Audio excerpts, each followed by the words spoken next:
Hello everyone. आज के इस वीडियो में हम लोग न्यूसेंस के बारे में देखेंगे कि न्यूसेंस जो है वो क्या होता है और ये कब होता है। तो चलिए सबसे पहले ये देखते हैं कि न्यूसेंस होता क्या है, और उससे भी पहले ये जान लेते हैं कि अगर आप इस वीडियो के सारे कंटेंट को कॉपी करना चाहते हैं तो वीडियो को लास्ट तक जरूर देखें। Nuisance. Nuisance as a tort means an unlawful interference with the person, use or enjoyment of land some rights over और इन कनेक्शन विथ इट। कह रहा है न्यूसेंस को टॉर्ट के तौर पर अगर देखें तो उसका मतलब ये होता है कि किसी भी पर्सन के इंजॉयमेंट में या उसके राइट को में जो अनलॉफुल इंटरफेरेंस करता है और अनलॉफुल दखलंदाजी करता है, तो उसी को हम लोग न्यूसेंस बोलते हैं। Act interfering with comfort, health और safety are the example of इंटर इट। कह रहा है कि किसी के कंफर्ट में इंटरफेयर करना, हेल्थ में इंटरफेयर करना या सेफ्टी में इंटरफेयर करना, जो कि न्यूसेंस का एक एग्जांपल है। द इंटरफेरेंस में भी एनी वे, इंटरफेरेंस जो होता है वो बहुत तरह का हो सकता है, जैसे noise, vibration, heat, smoke, smell from water, gas, electricity, एक्सकैविटी, डिडीट, प्रोड्यूसिंग जर्म्स। ये जो होता है बहुत तरह के हो सकते हैं, जैसे कि नॉइज पॉल्यूशन हो सकता है, वाइब्रेशन हो सकता है, हीट हो सकता है। जैसे कि मान लीजिए किसी किसी पड़ोसी के घर में इतना तेज आवाज हो रहा है जिससे कि उसके बगल वाले को दिक्कत हो रही है, जैसे या फिर कोई ऐसी चीज चल रही है जिसके वाइब्रेशन से आसपास की जगह को प्रॉब्लम हो रही है, कोई जरूरत से ज्यादा हीट हो रहा है कोई जगह, या फिर कोई जरूरत से ज्यादा स्मोकिंग कर रहा है पास में। तो ये सब एक क्या है, एक न्यू सेंस है। चलिए और आगे देखते हैं। Nuisance should be distinct from trespass. Nuisance अलग है और ट्रेसपास अलग है, दोनों अलग अलग चीज है। Which is also a wrong against possession of property. If interference is direct, the wrong is trespass. But if it is consequential, it amounts to nuisance. कह रहा है ये तो जान लिया कि nuisance और trespass दोनों अलग अलग चीज है, लेकिन जब जो क्या होता है वो भी न्यूसेंस भी या ट्रेसपास भी एक तरह का रॉन्ग ही होता है, जो कि क्या होता है, ट्रेसपास एक प्रॉपर्टी के पोसेशन के अगेंस्ट होता है। इफ अगर वो डायरेक्ट है तो वो ट्रेसपास होगा, बट वो कॉन्सिक्वेंटल है तो वो एक न्यूसेंस क्रिएट होगा। जैसे कि planting a tree on another land is trespass.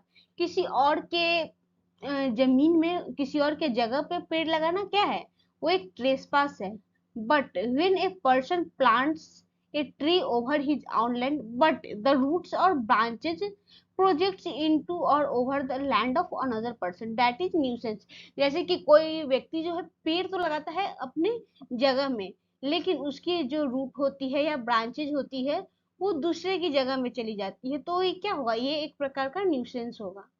If the object is not material or tangible, example vibration, noise, smell, electricity or smoke, the interference amount to nuisance। कह रहा है कि अगर जो भी ऑब्जेक्ट होगा न्यूसेंस का वो अगर मटेरियल नहीं है और टैंजिबल नहीं है तो वो एक प्रकार का न्यूसेंस होता है। जैसे हम लोग ऊपर देखे थे, vibration, noise, smell, electricity, smoke and the interference amount to nuisance। अब हम लोग ये देखेंगे कि न्यूसेंस कितने प्रकार के होते हैं। Kinds of nuisance. तो न्यूसेंस जो होता है वो दो प्रकार का होता है। पहला पब्लिक और कॉमन न्यूसेंस, दूसरा प्राइवेट न्यूसेंस। तो अब हम लोग ये जानते हैं कि पब्लिक न्यूसेंस होता क्या है। तो public nuisance is a crime whereas private nuisance is civil wrong. कह रहा है कि पब्लिक न्यूसेंस जो होता है वो एक प्रकार का क्राइम होता है, लेकिन प्राइवेट न्यूसेंस जो होता है वो एक सिविल रॉन्ग है। Public nuisance is interference with the right of public in general. कह रहा है कि पब्लिक न्यूसेंस में जो होता है वो पब्लिक के राइट को इंटरफेयर करता है and punishable as an offence, और उसे क्या एक ऑफेंस की तरह पनिश किया जाता है, जो कि सेक्शन 268 ऑफ आईपीसी में दिया गया है। इस पर एक केस है doctor Ramraj Singh versus Babulal, AIR 1982 का केस है। It was held that a special damage to the plaintiff had been proved and permanent injunction was issued against the defendant, restraining him running brisk guiding there। अब हम लोग private nuisance के बारे में देखेंगे और इसके इसेंशियल्स के बारे में देखेंगे।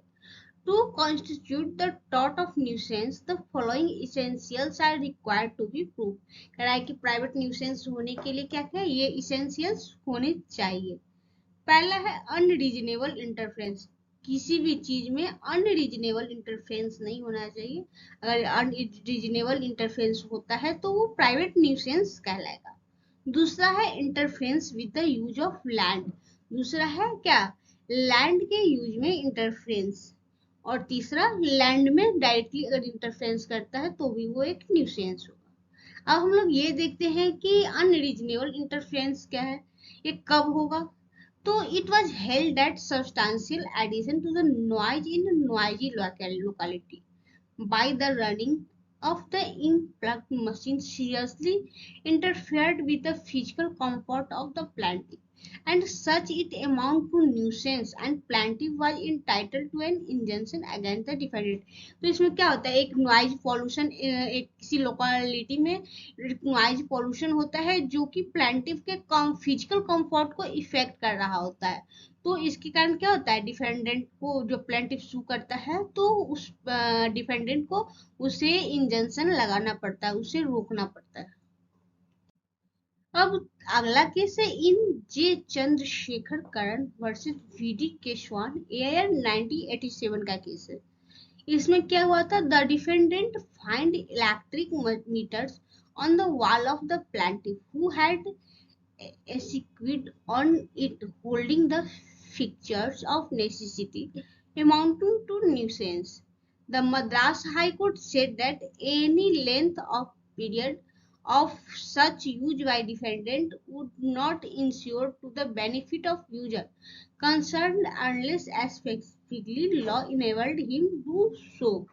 और इस पर एक और केस है उषा बहन वर्सेज भाग्य लक्ष्मी चित्रा मंदिर केस का। तो the plaintiff appellant sued the defendant respondent for the permanent injunction to the respondent for the permanent injunction to restrain them from exhibiting the film Jai Santoshima। It was contended that the exhibition of the film was nuisance because plaintiff religious feelings were hurt as a goddess Saraswati, Lakshmi and Parvati were defended as jealous and were ridiculed। It was held that hurt to religious feeling was not as actionable wrong। Moreover, the plaintiff was free not to see the religion।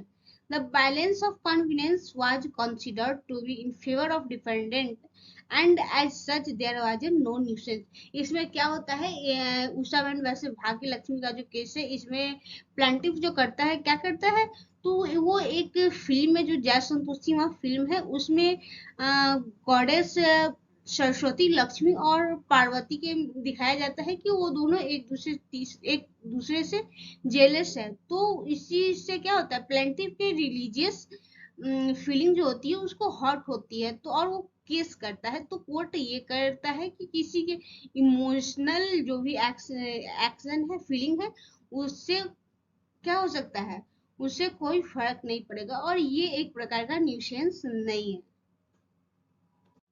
Sensitive plaintiff, if some noises which does not disturb or annoy an ordinary person but disturb or among an ordinary person but disturb only the plaintiff in his work or sleep due to his oversensitiveness, it is no nuisance against the plaintiff।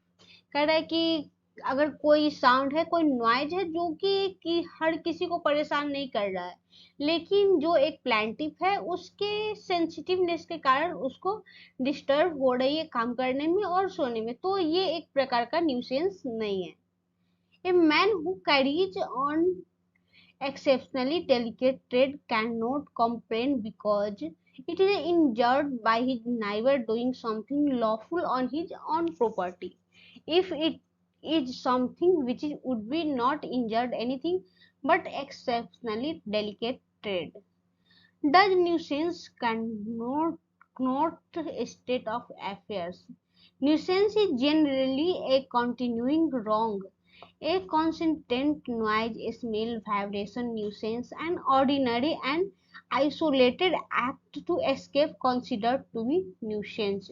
कह रहा है कि nuisance क्या हो, nuisance जो होता है generally वो एक रॉन्ग होता है जो कि क्या करता है, नॉइज, स्मेल, वाइब्रेशन को से क्या करता है, दूसरे को परेशानी होती है, तब जाके क्या होता है, न्यूसेंस जो होता है वो क्रिएट होता है। तो चलिए जानते हैं इस वीडियो के सारे कंटेंट को कॉपी कैसे करना है। तो सबसे पहले इस वीडियो के शेयर बटन पे जाए, वहां से लिंक को कॉपी करें, क्रोम ब्राउजर में जाके पेस्ट करें और सर्च करें, फिर वीडियोज में जाएं और वीडियो के डिस्क्रिप्शन में जाके लॉन्ग प्रेस करके सारे कंटेंट को कॉपी कर सकते हैं और पेस्ट कहीं भी पेस्ट करके सेव करके रख सकते हैं। Thanks for watching.